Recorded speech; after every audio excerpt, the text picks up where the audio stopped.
You might have already heard about incivility. So the phenomenon of incivility was traditionally focused on political and religious debates, and in the 21st century the civility crisis actually focused on how individuals speak to each other and more particularly how they disagree. Nowadays, with the increasing opportunities for online public debates, incivility has received increasing attention in many fields, including the field of software development, and this is what this presentation is about.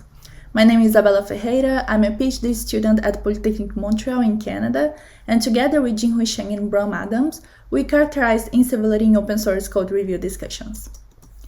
So in the context of software development, incivility is characterized by heated discussions that involve personal attacks and unnecessary disrespectful tone. In the context of code reviews particularly, conversations can get heated because reviewers might need to bring negative news to developers, which is presumably more likely to lead to incivility. So here we have an example of an uncivil email sent to the Linux kernel mailing list, in which the reviewer of the code was telling the developer in an uncivil way that his changes were not good enough. In this case here, the feedback could be provided in a more civil way in order to be more constructive, but this person decided to use the disrespectful way to give the feedback and also to personally attack the author of the changes. And as a consequence, that might have severe negative impact to the target person and to the community as a whole. So currently there is no knowledge about how incivility manifests in code review discussions, the cause and consequence of incivility. So currently there is no clear way to effectively address the problem of incivility. To fill this gap, we want to establish more knowledge about incivility by characterizing it and also by understanding its causes and consequences. And our ultimate goal would be to help open source communities to create healthier working environments. So to reach our goal, we first need to identify the features of discussion found in code review discussions, and based on the features of discussion that convey an unnecessary disrespectful tone, we can then assess the frequency of incivility in code review discussions, as well as the cause and consequence of incivility. And by having this understanding, we can then provide means to create healthier working environments. To answer those questions, we analyzed 1,545 code review emails from the Linux kernel mailing list, which is the central space for discussions about the Linux kernel development. We focused our analysis on rejected changes, and we do that for two reasons. First, because rejected changes represent more than 66% of all changes submitted to LKML, and second, because the Linux community often rejects changes using a harsh language when reporting the rejection, even though the reasons for rejection they are purely technical. So after collecting code review emails from LKML, we applied a series of pre-processing and filtering steps. And after we statistically sampled the emails to do a qualitative analysis, resulting in 1,545 code review emails.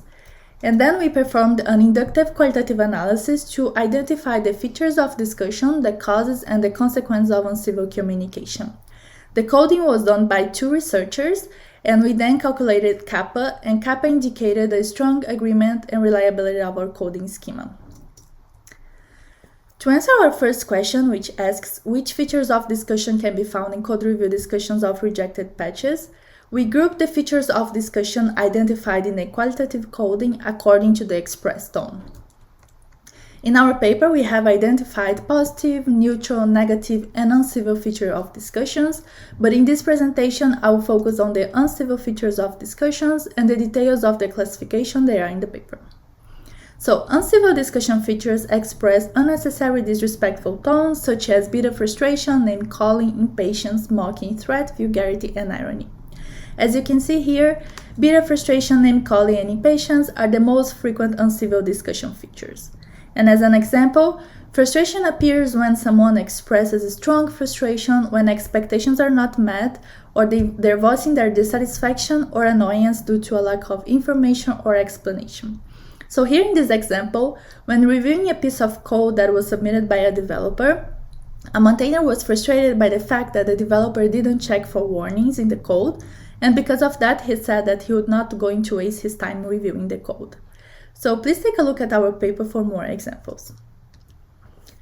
So now that we know the features of discussion that express incivility in code review discussions, we can then characterize how much incivility exists in code review discussions of rejected patches. For that, we classified code review emails into technical, civil, and uncivil based on the features of discussion that they demonstrate. So an email is technical if it contains only straightforward technical discussions and do not contain any discussion feature. And technical emails, they represent 89% of the analyzed emails.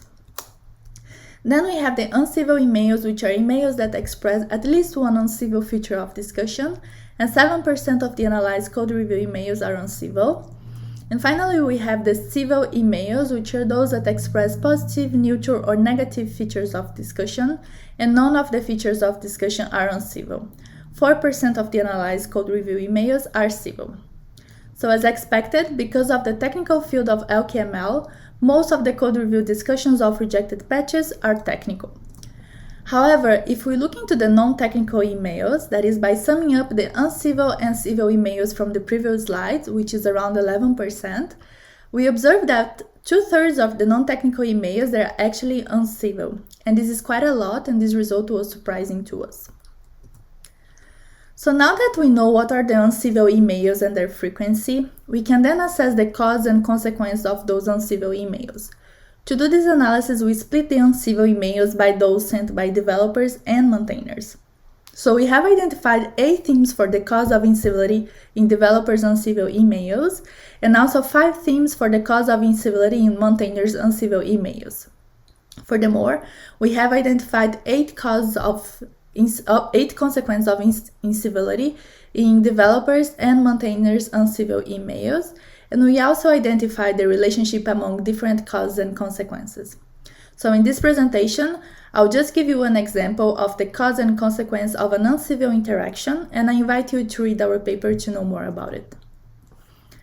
So after doing a code review, a maintainer was frustrated because the developer sent many patches cleaning up only one line in each changed file. Instead, the developer should have followed the conventions established by the Linux community, that is, by either sending one patch that contains all the changes for a specific software module, or sending a patch with fixes related to the same Linux directory. So the problem here is that the maintainer was uncivil when he said that the developer was not following the community conventions. And as a consequence, the developer was not happy with the maintainer's review, and he decided to escalate the uncivil conversation by saying that he disagrees with the conventions and that they have both different preferences for patch granularity. So the developer at the end, he challenged the maintainer by asking if the maintainer would be frightened by any other ways to submit the changes. So now that we know the discussion features, the cause and consequence of uncivil communication, we can then provide means to create healthier working environments for open source communities. We suggest 2 types of approaches for that. The first one, we call it proactive approaches, which are approaches to address the cause of incivility before it happens.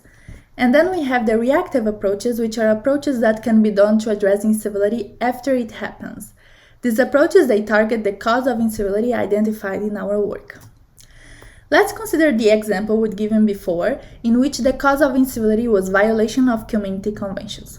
So, in that case, maintainers should always include why the patch was rejected. In this example, the maintainer explained why the patch was not correct, but in certain cases, maintainers were so annoyed that they did not explain the reasons for rejection. Also, we recommend that open source communities could include a training for newcomers and developers about how to split or merge their patches.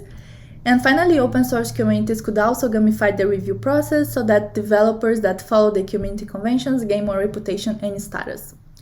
So here we just gave a few tips for addressing this particular cause. So please take a look at our paper to learn more about other approaches to address other causes and also the reactive approaches to address incivility.